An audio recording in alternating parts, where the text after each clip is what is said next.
this is John Foster here, and just a quick video. So this is my introduction from how to get from spraying with these to spraying with one of these. Now, just to tell you here, I'm not sponsored by any of the products here at all. So these are products I have purchased with my own funds. So this is my beginner's journey from painting with rattle cans to painting with an airbrush.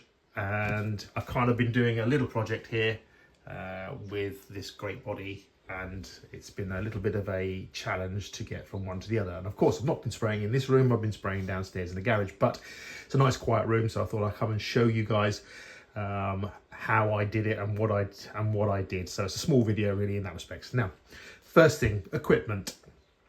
Always something that is on the mind of the RC car modeler, changing from rattle cans to airbrushing. I didn't want to spend too much money, but then I didn't want to go too cheap either, which would ruin the experience. And I did make the mistake, and I bought a cheap Chinese airbrush and a cheap little compressor thing that well, it didn't work. So I learned from my mistake. So I've been watching quite a few videos and on YouTube about airbrushing, not particularly in airbrushing of RC cars, but airbrushing in general. And I will put a link down to a gentleman that really has, well, he's really opened my eyes and made me think, and has managed to get me to this stage after thinking. So I'll get a link to it. It's a DreadFX website, YouTube site. Again, he probably doesn't know that I'm mentioning him today either. I've had a few interactions with him, but he's been great. But anyway, equipment. So as you can see from the equipment I have here, I have I don't know if it's pronounced correctly, Gaarhleri, I think it's pronounced. This is the GHAD 39 airbrush. So it's this here. This airbrush is a beginner's airbrush. It's you can buy it directly on their website, and I'll put a link on it for you. And you can buy it for around about £32 plus your postage. Why did I go for this airbrush? Well, one, like I said, I didn't want a really cheap one, but then I didn't want to go spending a whole load of money on some of the market leaders either, because I didn't know whether it's going to work for me. And so I decided to go with this one because you get two sizes of cups with this one, a small cup and a large cup, and the details of the cups are on the website. You get the larger cup, and you also get two sizes of needle and nozzle, so you get a 0.3 and a 0.5. It's currently installed in here is the 0.5 needle and nozzle set. Now you need a compressor, and I think I took heed here after the failure of the cheap Chinese one, and I went with this compressor here. This compressor here, again, I'm not affiliated, so you know, this is my personal opinion, but this is the Airbrush AG326. The main feature being that it cools a little bit better, and the head doesn't get there, because this thing runs for a little bit, especially when you're painting the whole of the body.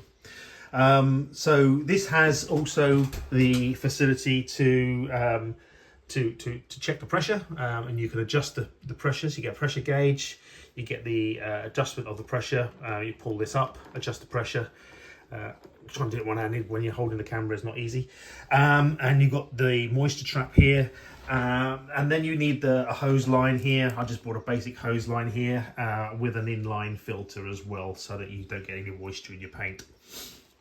So paint wise, as you can see, again, I'm not affiliated with this, but you can see that I've been using this.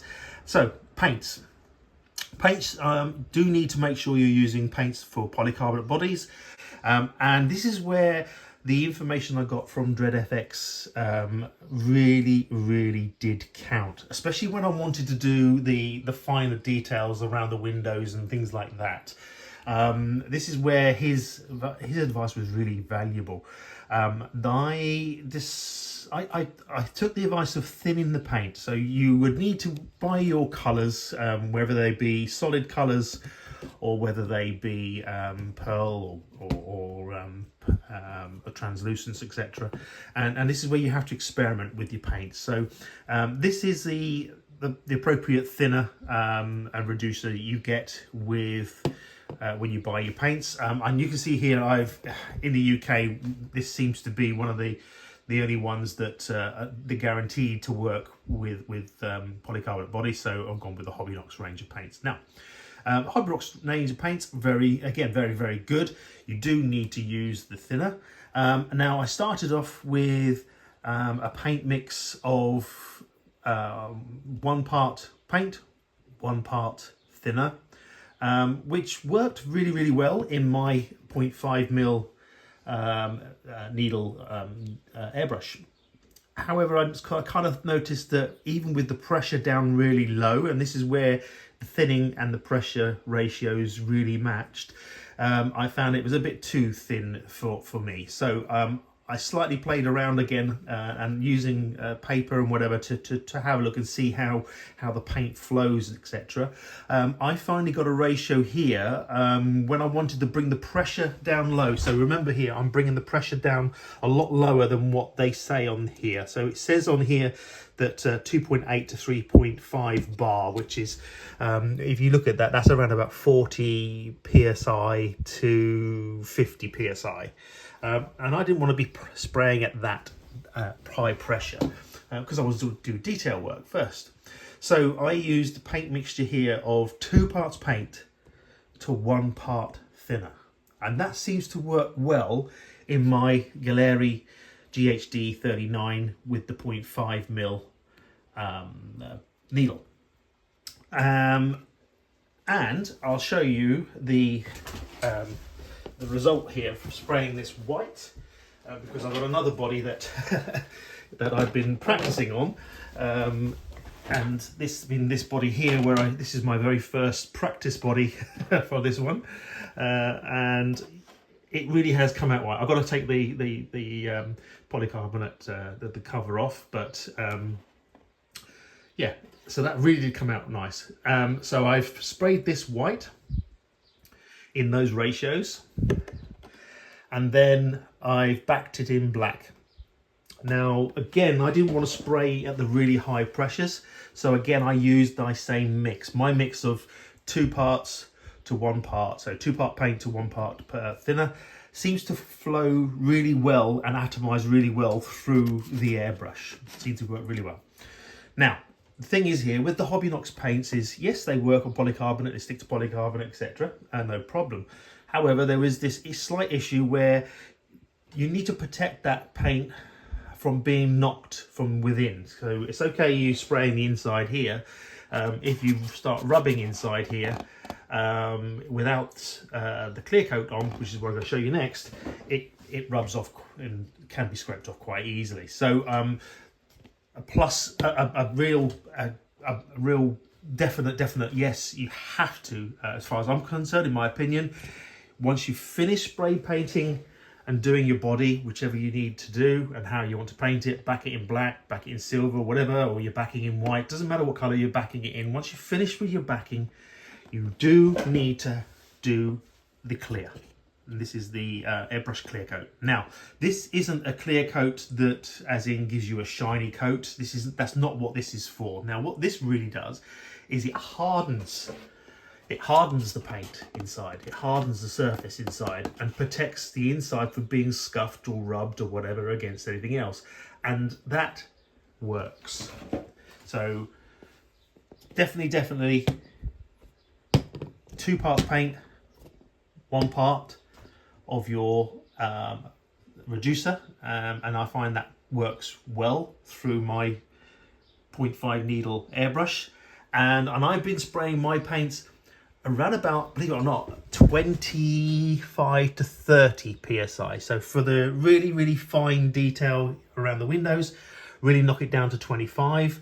Any fine details, for example, fine details like these things here, around the around these sort of delicate parts, really low pressure, small parts, etc., really low pressure.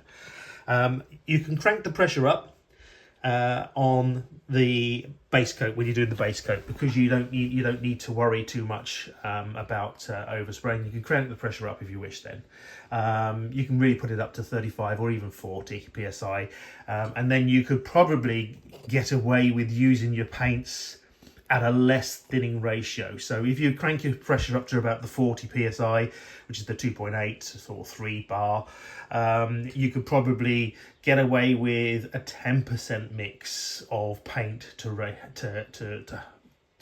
reducer. You do need to put a little bit of the reducer in order to get it to atomize through. I don't think these will go through the brush unless you really crank the pressure up, and then by that time you're spraying everywhere, so you don't want that. So anyway, that's my introduction to spray painting, but using the airbrush instead, and the equipment that I used is my opinion, and like I said right at the beginning of this video, is that I am not affiliated with any of these brands. None of these brands have given me anything to test. This has purely been done on my own money, and testing has been in my own time, bit by bit. So hope you have a go. The rattle cans you get in the UK are starting to get a little bit expensive, and when you think that you only get sort of one body per can, so to speak, really, using airbrush paints is a lot more economical, and you do get a lot more control using your airbrush as well. So that's my setup. The Airgoo AG326, so it has that little 3-litre tank to help with the pressure, so it keeps it stable and consistent. Your hose with your filter, and the Hobbylux paints, and this is here the Gaarhleri GHD -39, which is a fairly straightforward and basic airbrush, but it gives you both the needles sizes for detail. And the other thing, if you've got any of your old Tamiya paints, keep the jars, give them a clean out, keep the jars. They become great mixing jars. So you can practice getting your mixing paints right. And perhaps get yourself some of these disposable pipettes. They've got a little bit of a measurement on the side of them, so you can measure up how much paint you got, pop that in, and use a separate one for your thinner, and measure your ratios, so that when you're noting down your ratios and what works, it kind of works for you. So I kind of do make a note of which colour and what pressure and what ratios. I've made a note of those. And another must is a cleaning. Now, I did have one of those cleaning stations that you put the airbrush in.